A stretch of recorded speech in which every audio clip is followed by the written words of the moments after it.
Hey YouTube, this is Iron Man Fanboy. Back, not for an album review, but a little bit on a sad notice.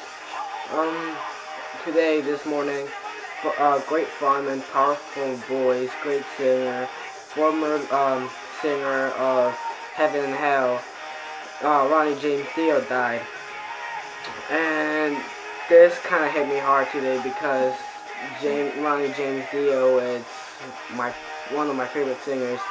My top three being Joey Belladonna, Bruce Dickinson, and Dio. No particular order. Um, so I never got to see him live. I was happy because Joey Belladonna rejoined with Anthrax, and they're coming to the U.S. So I got to see. I was going to see Anthrax with Joey, which people from my decade, from the 90s, unless you went to the reunion show, haven't experienced it. And I was really excited. Iron Maiden's touring, and their album is going to be released in a couple of months. And I still have it in Hell touring, and I was really happy. And this news hit me in. Um, it, it made me really sad. Um, Instead of doing, I don't want to say cliche, but instead of doing the typical moment in silence of remembering Ronnie James Dio, I thought for the new ones, for the new guys, or just to make a video of his history. So Ronnie James Dio, born in Italy, what a great fun man, great singer, powerful voice. He contributed a lot to music, not just because of how powerful his voice was, or because of the devil horns, just because masterpieces on his a lot of masterpiece albums he had. A lot of people here who have 20 years in the music industry don't have a masterpiece, and not to be a downer, but they probably never will. And Dio had plenty, and that's what made him special. He always brought good music. He always brought his style to whatever band he was in, being Rainbow, Sabbath. He always brought his own little component and made the band different. He didn't want to be like the other guy. He wanted to be him. And let's take a look at his masterpieces. And these are in order, I think. And if I'm wrong, make sure to correct me. So the first band that Ronnie James Dio would actually be known for, kind of, it's Elf. Elf released their self-titled debut, and Dio, phenomenal hard rock blues album. It's great. I think it's an import. Most of Dio stuff are imports, but you should always check them out. It's great stuff. If you love hard rock and blues, great album.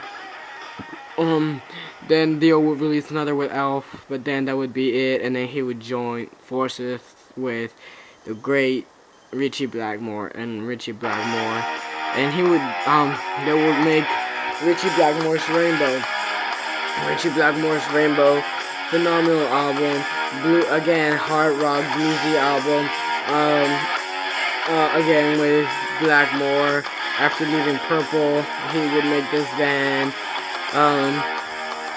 And Dio, great singer, the standout songs, Man Under Silver Mountain and Black Sheep of the Family. Great songs in this album. Then they would release Rising, Rainbow Rising. Another phenomenal track. This is a masterpiece.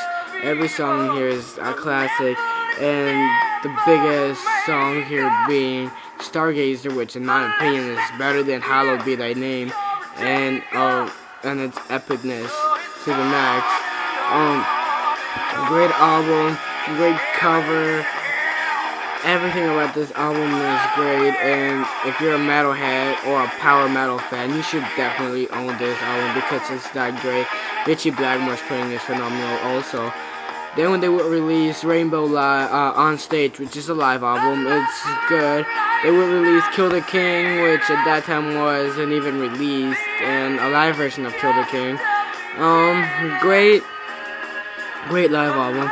Then they would release Long Live Rock and Roll, which included the studio version of Kill the King, which before this it was already a staple. But it's a phenomenal album. Then Dio would leave and then form Black Sabbath, and they would form this. Then they would make this masterpiece, Heaven and Hell.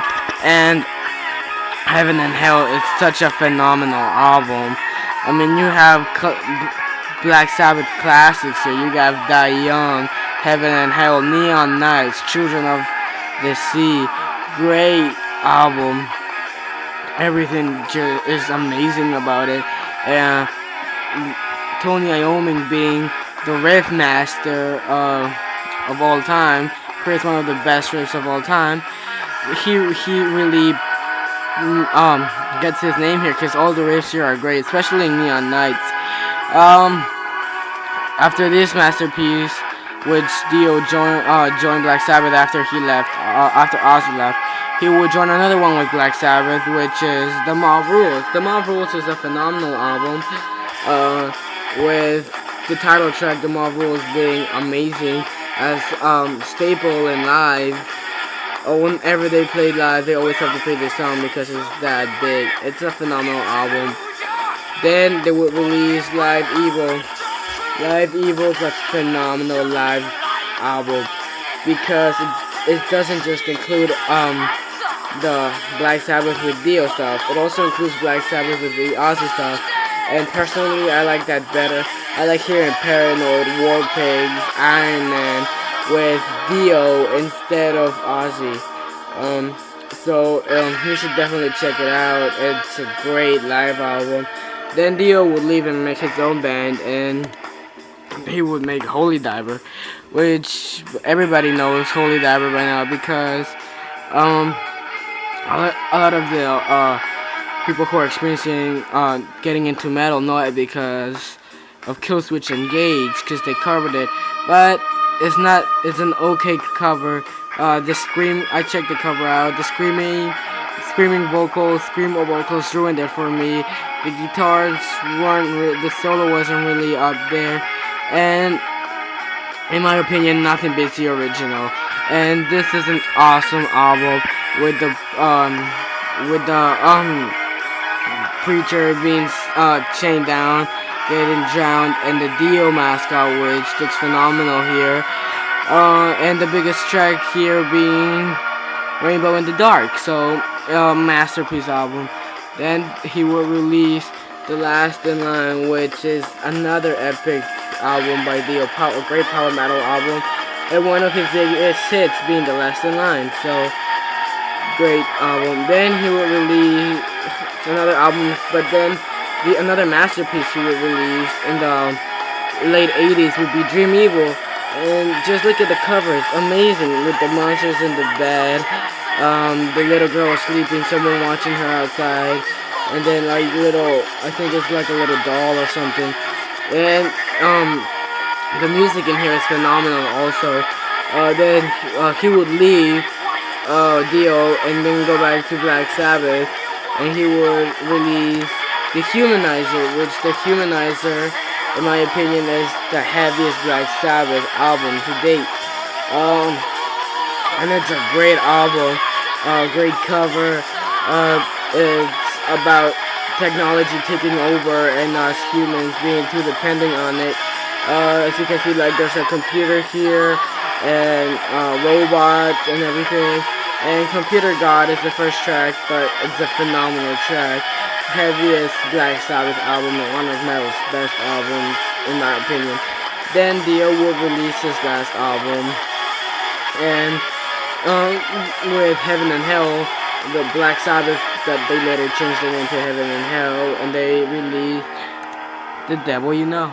The Devil You Know, it's a masterpiece. And it's a great album.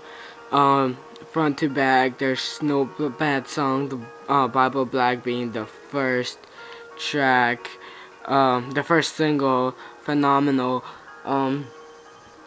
great drumming. Tony Iommi's riffage couldn't be better in this album. It's really heavy, and this is the album that Dio left in, and it's good to see that he left in a masterpiece. Uh, Dio's voice will always be missed in metal as one of the most powerful, one of the best metal voices of all time, and may Dio rest in peace.